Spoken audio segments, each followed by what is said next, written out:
गांधी जी की पुण्यतिथि 30 जनवरी 2025 पर गांधी जी को शत शत नमन। आज गांधी जी की पुण्यतिथि के अवसर पर हम उनकी ज़िंदगी को खुली किताब के रूप में देखना चाहते हैं और आज प्रस्तुति का विषय है महात्मा गांधी की ज़िंदगी खुली किताब। महात्मा गांधी 79 साल जिए, 17 बड़े अनशन किए, जिसमें 144 दिन भूखे रहे। 2 बार तो 21-21 दिन का गांधी जी ने अनशन किया। 1921 में व्रत लिया कि आज़ादी मिलने तक हर सोमवार उपवास करूँगा, यानी कि 1341 दिन उन्होंने उपवास किया। 13 बार गिरफ्तार हुए, जिसमें से 6 साल 5 महीने जेलों में काटे और 24 साल विदेश में रहे।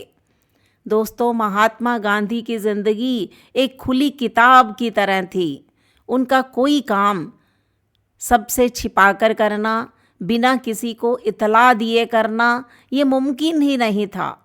इस खुलेपन की वजह से गांधी की ज़िंदगी को खतरा भी कम नहीं था, जो कि इतिहास में दर्ज है, आप सब जानते हैं। उनके हिसाब से उन पर 6 बार जानलेवा हमला हुआ, 6ठी बार उनकी जान चली गई और उसके पहले जो 5 प्रयास किए गए वो बेकार हो गए। तो गांधी जी पर पहला हमला 1934 में पुणे में हुआ, जब एक समारोह में उनको जाना था। 2 गाड़ियां आई, लगभग एक जैसी दिखने वाली। एक में आयोजक थे और दूसरे में कस्तूरबा और महात्मा गांधी यात्रा कर रहे थे। जो आयोजक जो लेने आए थे, उनकी कार निकल गई और बीच में रेलवे फाटक पड़ता था। महात्मा गांधी की कार वहाँ रुक गई। तभी एक धमाका हुआ। जो कार आगे निकली उसके परखच्चे उड़ गए। महात्मा गांधी उस हमले से बच गए, क्योंकि ट्रेन आने में देरी हुई थी। ये 1934 की बात है। फिर उन पर दूसरा हमला हुआ 1944 में आगा खां पैलेस से। रिहाई के बाद गांधी पंचगणी जाकर रुके थे। वहाँ कुछ लोग उनके खिलाफ प्रदर्शन कर रहे थे। गांधी ने उनसे बात करने की कोशिश की, लेकिन उनमें से कोई बात करने को राज़ी नहीं था। गांधी जी ने कोशिश की कि उनसे बात की जाए, उनको समझाया जाए, उनकी नाराज़गी समझी जाए कि वो क्यों गुस्सा हैं। आखिर में एक आदमी छुरा लेकर दौड़ पड़ा, उसे पकड़ लिया गया। ये हमला भी नाकाम हो गया। सन 1944 में आगा खां पैलेस से रिहाई के बाद गांधी पंचगणी जाकर रुके थे। वहाँ कुछ लोग उनके खिलाफ प्रदर्शन कर रहे थे। और तीसरा हमला उस समय हुआ जब 1944 में ही पंचगणी की घटना के बाद गांधी और जिन्ना की मुंबई में वार्ता होने वाली थी। लोग जैसे मुस्लिम लीग, हिंदू महासभा के लोग गांधी जी से नाराज़ थे। गांधी और जिन्ना की मुलाकात का कोई मतलब नहीं है, ये मुलाकात नहीं होनी चाहिए। वहाँ भी गांधी जी पर हमले की कोशिश की गई, पर वो नाकाम रही। फिर 1946 में गांधी जी पर चौथा हमला हुआ। महाराष्ट्र के नेरुल के पास गांधी जिस रेलगाड़ी से यात्रा कर रहे थे, उसकी पटरियां उखाड़ दी गई।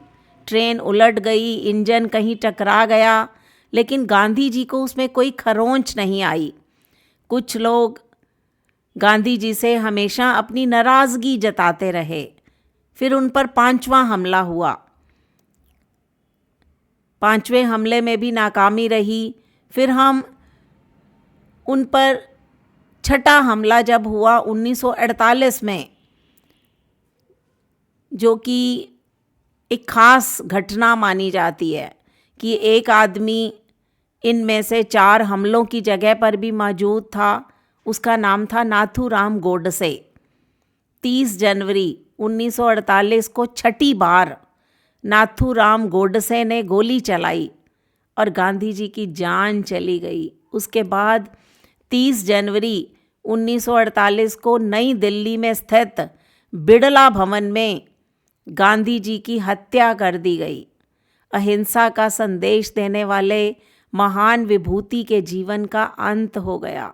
इसी के साथ ही सुभाष चंद्र बोस, नेताजी द्वारा पहली बार राष्ट्रपिता कहे जाने वाले महात्मा गांधी देश के हर नागरिक के लिए राष्ट्रपिता बन गए। दोस्तों, ये थी महात्मा गांधी की ज़िंदगी, जो कि एक खुली किताब की तरह हमारे सामने है।